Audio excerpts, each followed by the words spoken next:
Welcome back to my lecture series. This is Muthuminal R, Assistant Professor from the Department of Agricultural Engineering at SNS College of Technology. Today we'll see the topic on Hazard and Vulnerability Profile of India that comes under the unit Disaster Risk Management in India for the students of final year semester at the subject Disaster Management. Before going into the session, let us have a small recap what we have seen at the previous lecture series. We have seen what is disaster, what are the types of disaster, and how we can tackle these kinds of disaster whenever it has happened to us.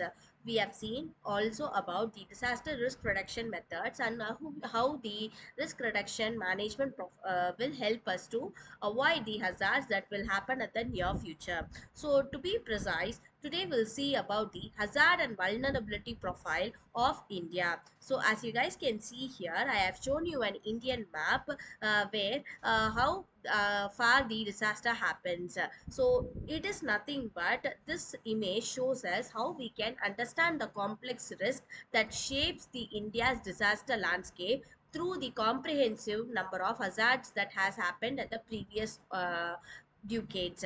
That is, for example, for the past 60 years, we have been monitoring what are the kinds of disasters that happened at the previous years, and we have monitored them and splitted up several disasters into several groups so that we can map the hazard and vulnerability profile according to it. So this is how we have mapped here. So it will show us the interactive visuals such as true scale of India's disaster challenges. So this will help us to explore the nation's exposure to natural disaster and the socio-economic factors that amplify their impact.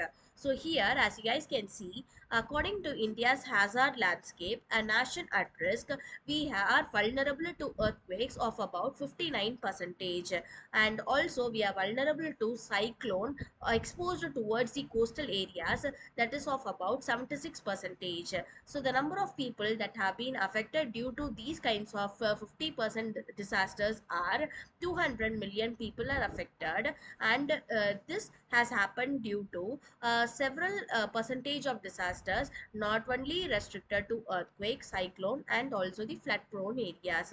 So this is the image that shows you the interactive mapping system that allows the real-time monitoring of hazard zones across the profile.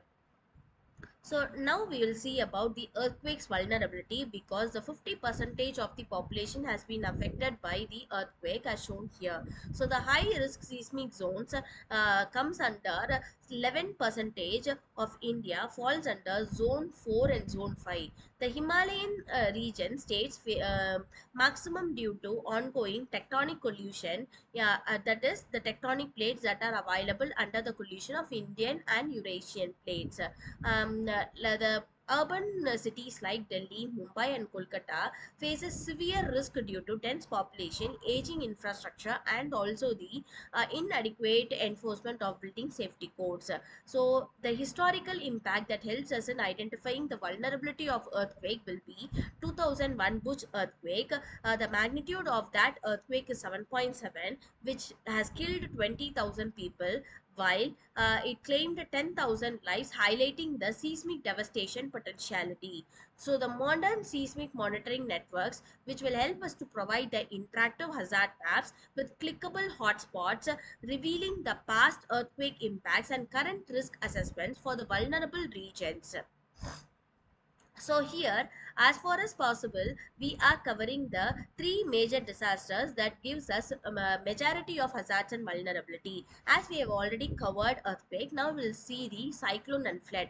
Because under the coastal regions, we are most probably affected through cyclones. 70 percentage of the India's population has been affected through them. So the Bay of Bengal cyclone corridor usually generates 80 percentage of cyclones with eastern coastline, which will burn of these powerful storms. 250 million people live within the 50 of the coastline, and many in low-lying and prone areas. So this will make the people living in the surrounding areas to be affected very badly. And also the river flood plains like Indo-Gangetic Brahmaputra plains cover 12 percentage of the flood-prone land, experiencing recurrent river erosion and devastating monsoon floods that displace the millions annually.